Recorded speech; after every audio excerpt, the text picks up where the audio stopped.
السلام علیکم ورحمۃ اللہ وبرکاتہ۔ بسم اللہ والصلاة والسلام علی رسول اللہ نبینا محمد وعلی آلہ واصحابہ ومن والاه، اما بعد۔ معزز حاضرین، آج کی اس مجلس میں ہم کتب ستہ کے مصنفین اور مؤلفین میں سے آخری نام امام ابن ماجہ رحمہ اللہ کا تذکرہ کریں۔ امام ابن ماجہ رحمہ اللہ کا نام، ان کی کنیت کیا ہے؟ ابو عبداللہ محمد بن یزید بن عبداللہ ربعی قزوینی ابن ماجہ کے نام سے معروف اور مشہور ہے۔ ان کی کنیت ابو عبداللہ تھی اور نام جیسا کہ بتایا گیا محمد، اور ان کے والد کا نام یزید تھا۔ ابن ماجہ کے نام سے مشہور ہیں، یعنی ماجہ کے بیٹے۔ اب یہ ماجہ کون تھے؟ تو بعض لوگوں نے ماں کا نام بتایا ہے اور بعض لوگوں نے والد کا لقب بتایا ہے کہ ان کے والد ماجہ کے نام سے اس علاقے میں مشہور تھے، اسی لیے ابن ماجہ ان کو کہا جاتا ہے کہ ماجہ کے یہ بیٹے۔ پیدا کب ہوئے؟ 209 ہجری 209 ہجری میں حضرت امام ابن ماجہ رحمہ اللہ پیدا ہوئے۔ اور کہاں پیدا ہوئے؟ جیسا کہ میں نے کہا قزوینی ان کی نسبت ہے۔ قزوین یہ ایران کا ایک علاقہ ہے، اسی علاقے میں امام ابن ماجہ رحمہ اللہ پیدا ہوئے اور اسی علاقے کی طرف نسبت کرتے ہوئے ان کو قزوینی کہا جاتا ہے۔ پیدائش کے بعد بچپن میں ابتدائی تعلیم گاؤں میں، علاقے میں جہاں پیدا ہوئے تھے وہیں حاصل کیا، اور پھر جب عمر 11 سال 12 سال سے زائد ہوئی تو پھر علم حدیث کی طرف انہوں نے رجوع کیا، اور جب عمر 21 یا 22 سال کو پہنچی، یعنی 21 یا 22 کو پہنچے، تو پھر مختلف ملکوں کا، مختلف علاقوں کا سفر کرنا امام ابن ماجہ رحمہ اللہ نے شروع کیا۔ چنانچہ آپ دیکھیں 230 ہجری، یعنی جب عمر 21 یا 22 سال کی، 230 ہجری میں وہاں سے باہر کے علاقوں کا سفر شروع ہوا۔ تو اب تک جتنے لوگوں کا میں نے آپ کے سامنے تذکرہ کیا ہے، نام لیا ہے، ان میں امام ابن ماجہ رحمہ اللہ سب سے زیادہ علاقوں کی طرف گئے، سب سے زیادہ ملکوں کی طرف گئے۔ اس سے پہلے جو نام لیے گئے وہ سارے لوگ بھی گئے، لیکن امام ابن ماجہ رحمہ اللہ ان کے مقابلے میں کئی زیادہ علاقوں کی طرف گئے۔ وجہ کیا تھی؟ وجہ یہ تھی کہ پہلے جو علماء گئے، جن علاقوں میں گئے محدثین، وہاں بڑے بڑے علماء محدثین موجود تھے، ان سے علم لے لیا۔ لیکن امام ابن ماجہ رحمہ اللہ کا جب دور آیا اور یہ اپنے علاقے سے جب دوسرے علاقے کی طرف نکلتے، اس سے پہلے ہی تقریباً تمام بڑے علماء اور محدثین کا انتقال ہو چکا تھا، اور جو دوسرے شاگرد تھے ان بڑے محدثین اور علماء کے، وہ اور دیگر دوسرے علاقوں کی طرف پھیل چکے تھے، اسی لیے دوسرے علاقوں کی طرف جانا ان کے لیے ضروری ہو گیا۔ جہاں پہلے علم ایک ہی شہر میں مختلف محدثین سے مل جا رہا تھا، وہیں اب محدثین اور زیادہ پھیل گئے، تو اسی ایک حدیث یا 2 حدیث 10 حدیث کے لیے جو الگ الگ سندوں سے آئی ہوئی ہے، اس کو لینے کے لیے اور زیادہ علاقوں کی طرف امام ابن ماجہ رحمہ اللہ کو اور ان کے بعد کے زمانے والے لوگوں کو سفر کرنا پڑا۔ چنانچہ مکہ، مدینہ، کوفہ، بصرہ، بغداد، خراسان، مصر، شام، دمشق، حمص اور اصفہان، عسقلان اور نیسابور وغیرہ، یہ تمام بڑے بڑے علاقے جو مشہور علاقے تھے علم کے لیے، حدیث کے لیے، فقہ کے لیے، محدثین کے لیے، علماء کے لیے، تمام بڑے علاقوں کا امام ابن ماجہ رحمہ اللہ نے سفر کیا اور مختلف اساتذہ کے سامنے بیٹھے، ان سے علم حاصل کیا، ان سے حدیث سنا، حدیث نوٹ کیا، ان کو حدیث سنایا، انہوں نے تصدیق کی، اجازت دی کہ جاؤ اب تم حدیث بیان کر سکتے ہو، لوگوں کو سنا سکتے ہو۔ چنانچہ امام ابن ماجہ رحمہ اللہ لوٹ کر آئے تو سب سے پہلے اپنے علاقے قزوین سے انہوں نے حدیث کا درس دینا شروع کیا۔ اس سے پہلے ان کے اساتذہ میں مشہور نام حافظ ابن مصعب زبیری رحمہ اللہ، احمد بن ابو بکر العوفی، حافظ ابراہیم بن المنذر، حافظ زبیر بن بکار اور ابو بکر بن ابی شیبہ وغیرہ، جو ابن ابی شیبہ کے نام سے مشہور ہے۔ مصنف ابن ابی شیبہ ایک مشہور کتاب ہے حدیث کی، تو امام ابو بکر بن ابی شیبہ یہ بھی ان کے استاد ہیں ابن ماجہ رحمہ اللہ۔ آپ دیکھیں ان کے اساتذہ جو 5 نام میں نے آپ کے سامنے لیے ہیں یہ بہت زیادہ اتنے مشہور نہیں ہے کہ لوگ جانتے ہوں. جیسے امام بخاری مشہور ہے, امام احمد بن حنبل مشہور ہے اور امام مسلم مشہور, ویسے ان کے اساتذہ مشہور نہیں. وجہ میں نے بتائی کیونکہ تمام تقریباً بڑے محدثین کا انتقال ہو گیا تھا اور علماء دیگر دوسرے علاقوں کی طرف پھیل گئے تھے, اس لیے انہیں اور زیادہ علاقوں کی طرف جانا پڑا. اب جب امام ابن ماجہ رحمہ اللہ علم حاصل کر کے آئے اور تدریس دینا شروع کیا یا تدریس کرنا شروع کیا, لوگوں کو پڑھانا اور سنانا اور بتانا شروع کیا, تو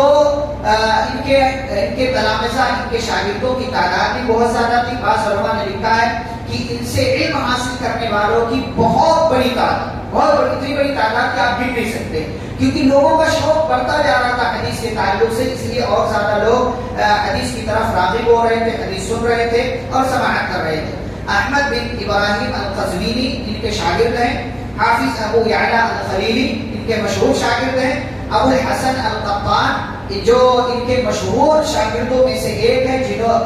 جنہوں نے امام ابن ماجہ رحمہ اللہ سے حدیث روایت کی ہے اور ان کی روایتیں سنن ابن ماجہ میں موجود ہیں. سلیمان بن یزید, ابو جعفر محمد بن عیسیٰ وغیرہ. اور حضرت امام ابن ماجہ رحمہ اللہ صرف اپنے علاقے میں رہ کر کے انہوں نے نہیں پڑھایا, بلکہ حمزہ روم کا ایک علاقہ غالباً وہاں گئے, اصفہان گئے, بغداد گئے, مختلف علاقوں کی طرف سفر کیا پڑھنے کے لیے بھی اور پڑھانے کے لیے بھی امام ابن ماجہ رحمہ اللہ نے. علمی مقام و مرتبہ کیا ہے امام ابن ماجہ رحمہ اللہ کا؟ حافظ ذہبی رحمہ اللہ جو تاریخ کے اور رجال کے بہت بڑے ماہر ہیں اور علامہ ابن تیمیہ رحمہ اللہ کے شاگرد ہیں, یہ کہتے ہیں کہ امام ابن ماجہ رحمہ اللہ حافظ الحدیث یعنی حدیث کے بہت بڑے حافظ, ناقد فن یعنی اپنے فن کے ماہر, چھان بین کرنے والے, راست باز یعنی سچائی کو لازم پکڑنے والے, سچائی کے ساتھ حدیثیں بیان کرنے والے اور بہت گہرے اور وسیع علم رکھنے والے تھے امام ابن ماجہ رحمہ اللہ. دوسری جگہ فرماتے ہیں حافظ ذہبی رحمہ اللہ کہ آپ بہت بڑے حافظ تھے اور قزوین جو علاقہ تھا اس قزوین کے علاقے میں جو بڑے علماء, محدث, مفسر پیدا ہوئے ان میں ایک بڑا نام امام ابن ماجہ رحمہ اللہ کا ہے. ابو یعلا الخلیلی جو ان کے شاگرد ہیں وہ کہتے ہیں کہ میرے استاد امام ابن ماجہ رحمہ اللہ بہت زیادہ ثقہ یعنی قابل اعتماد, قابل حجت اور علوم حدیث کی معرفت رکھنے والے تھے, حدیث کے علم کے بہت بڑے جانکار اور ماہر تھے. علامہ سندھی رحمہ اللہ فرماتے ہیں کہ امام ابن ماجہ رحمہ اللہ مسلمانوں کے اماموں میں سے ایک امام ہیں, بہت بڑا ان کا مقام ہے, بہت زیادہ پرہیزگار تھے اور بنا کسی اختلاف کے تمام لوگوں کے اتفاق کے ساتھ وہ امام بھی تھے, ثقہ بھی تھے اور حدیث کے بہت بڑے ماہر تھے. یہ امام ابن ماجہ رحمہ اللہ کا علمی مقام و مرتبہ ہے. امام ابن ماجہ رحمہ اللہ نے جیسا کہ آپ جانتے ہیں حدیث کی کتاب لکھی جسے سنن ابن ماجہ کہا جاتا ہے, اور حدیث کی جو مشہور 6 کتابیں ہیں صحیح بخاری, صحیح مسلم, سنن ابو داؤد اور سنن ترمذی, سنن نسائی اور سنن ابن ماجہ, تو سنن ابن ماجہ کا نام 6 نمبر پر آتا ہے کتب ستہ. حدیث کی 6 مشہور کتابوں میں سے 6 نمبر پر سنن ابن ماجہ کا نام. اس کتاب کے علاوہ امام ابن ماجہ رحمہ اللہ نے ایک اور کتاب لکھی تھی تفسیر, یعنی قرآن کی تفسیر انہوں نے لکھا تھا, لیکن اب وہ اس زمانے میں موجود نہیں ہے, غائب ہو گئی, ختم ہو گئی, جل گئی, کیا ہو گیا اللہ عالم, لیکن اس زمانے میں ان کی تفسیر موجود نہیں ہے. لیکن بہرحال کتابوں میں یہ بات موجود ہے تاریخ کی کہ امام ابن ماجہ رحمہ اللہ بہت بڑے مفسر بھی تھے اور انہوں نے تفسیر کی بھی کتاب لکھی تھی. ایسے ہی یہ کتاب انہوں نے اپنے علاقے کی تاریخ پر لکھی تھی, تاریخ قزوین کے نام سے, لیکن وہ کتاب بھی موجود نہیں ہے. اور کل ملا جلا کر امام ابن ماجہ رحمہ اللہ کی یہی ایک کتاب جو حدیث کی کتاب ہے جسے ہم سنن ابن ماجہ کہتے ہیں, یہ حدیث موجود ہے. امام ابن ماجہ رحمہ اللہ کی اس سنن کی خصوصیات کیا ہیں, سنن ابن ماجہ کی خصوصیات کیا ہیں؟ تو علماء نے لکھا ہے کہ سنن ابن ماجہ یہ ابواب کی ترتیب اور تنظیم اور حدیث کو ایک ترتیب اور سلیقے کے ساتھ رکھنے کے اعتبار سے امام ابن ماجہ رحمہ اللہ کی یہ کتاب دیگر کتابوں سے ممتاز ہے. ایسے ہی امام ابن ماجہ رحمہ اللہ نے اس کتاب میں 482 حدیثیں ایسی صحیح حدیثیں ایسی 482 صحیح حدیثیں اس کتاب میں رکھی ہوئی ہیں جو